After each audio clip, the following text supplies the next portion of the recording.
Does free will exist in heaven separate from evil? And can someone make the argument that free will is actually just a scapegoat for evil? Always another great question from the flow, so let's get into it. Now, in my last video, I argued that the purpose of free will is so that we have the option to choose or reject God. That's the whole reason that he injected free will into creation. God is not a tyrant. Even though he has the power to be a tyrant, he chooses not to be a tyrant, and his desire is that his creation has the option to choose him. However, if God is good, if he is the total source of good, and the opposite of good is evil, well, then the only options that really exist are to either choose God or to choose evil. Now, the point that's being made here is that, well, if the angels are in heaven right now and they're not choosing evil, then isn't that an environment where free will exists apart from evil? Basically saying that in that environment, you can have free will and not have evil. So maybe the argument that free will requires evil, since choosing anything other than God is literally evil, breaks down. But the problem with that argument is it misunderstands what evil actually is. So let's define evil for a moment. So evil is not a nebulous force that's floating around out in the ether and infecting people, right? Just like good is not a nebulous force that floats around out in the ether and affects people. So if it's not a nebulous force, then the question is, well, what exactly is it? And the answer is evil is just a word that we use to describe anything that's opposed to God.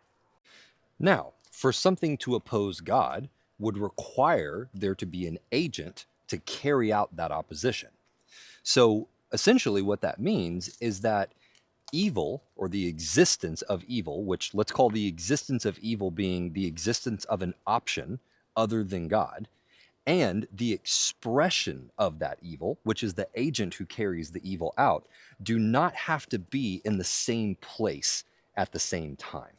Or practically speaking, the angels in heaven all have the option to choose evil at any time. Free will remains intact. But the agents who are carrying out that evil are not allowed to be in heaven, because anyone who chooses evil is cast out of heaven. Which is why, at the end of all things, God takes all of the agents of evil and all of the things that would tempt people to do evil, and they're either destroyed or they're cast into the lake of fire in the pit and separated from all of those who chose God. And he does this because once a person has chosen that they want good, if you've chosen that all I want in my life is good, and I don't want anything other than God, I don't want anything outside of God, then it would be undesirable and unfair to that person who chose good to allow for evil things, or to allow for evil actors and temptation that would lead to things other than God to continue to exist, because those things would be offensive to the person who chose good. So to sum this up, does the existence of free will in heaven, separately from evil actors, refute the concept that you can have free will separately from evil? And the answer is no, because evil is not a thing, but rather evil is simply something opposite from God.